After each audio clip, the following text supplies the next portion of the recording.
అందరికీ నమస్కారం అండి.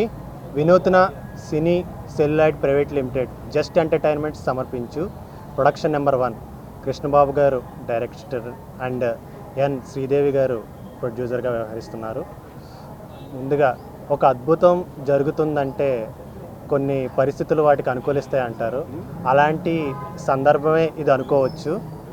ఎందుకంటే కృష్ణబాబు గారు ఎప్పటి నుంచో ఇండస్ట్రీలో ఉన్నారు. చాలా సీనియర్ ఆయన కూడా.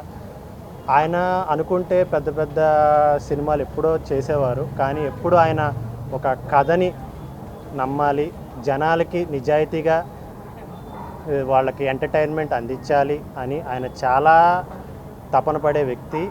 అంత ప్యాషనేట్ మనిషి ఆయన. అంతేకాకుండా కృష్ణ గారు సైలెంట్గా ఉన్న ఆయన చాలా థాట్ ప్రాసెస్ కలిగిన వ్యక్తి.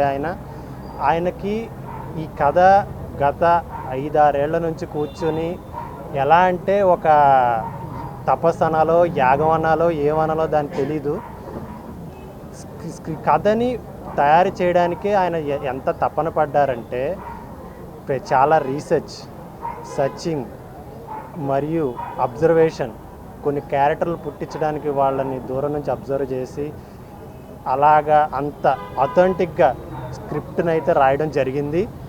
అండ్ కేవలం ఒక నిజాయితీ గల ఒక ఎంటర్టైన్మెంట్ ప్రేక్షకులకు అందించాలన్న ఇది తప్ప ఆయనకి వేరే ఉద్దేశాలు ఏమీ లేవు. చాలా మంచి మనిషి అండ్ ఆల్సో వెరీ టాలెంటెడ్. చాలా ఈ స్క్రిప్ట్ మీద చాలా ఆఫర్స్ వచ్చినాయి, చాలామంది ప్రెషర్ ఉంది, అన్నీ ఉన్నా సరే ఆయన ఏ ప్రలోభాలకి లొంగకుండా ఆయన నిజాయితీగా ఈ స్క్రిప్ట్ని సెలెక్ట్ చేసుకొని దానికి తగ్గట్టు ఆర్టిస్ట్ని సెలెక్ట్ చేసుకొని ఈరోజు ఇక్కడ దాకా తీసుకొచ్చారు. ఆయనకి నిజంగా కంగ్రాచ్యులేషన్స్. ఈరోజు మనకి ఈ సందర్భంగా చెప్పుకోవాలంటే కృష్ణమోహన్ గారు, గోపీనాథ్ గారు, డీజీపీ, రిటైర్డ్ డీజీపీ IPS, ఆయన స్క్రిప్ట్ అందించారు.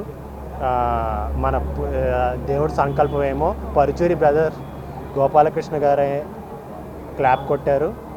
శ్రీలేఖ గారు కెమెరా స్విచ్ ఆన్ చేశారు. గౌరవ దర్శకత్వం వి సముద్ర గారు చేశారు. మా అప్సరారాణి గారు ఈ సినిమాకి మెయిన్ లీడ్గా చేస్తున్న అప్సరారాణి గురించి చెప్పుకోవాలి. ఎందుకంటే గతంలో నేను ఆవిడతో పనిచేశాను. ఆవిడ ఈ సినిమాతో ఇన్నాళ్ళు ఆవిడకు ఒక గ్లామర్ పాత్రలు, గ్లామర్ హీరోయిన్గా గుర్తింపు ఉంది. ఈ చిత్రంతో ఒక ఆవిడ అభినయం, ఆవిడ నటన అన్నీ మీకు తెలుస్తాయి. ఒక పెర్ఫార్మర్గా ఈ సినిమాలో మీకు అందరికీ కనిపిస్తుంది.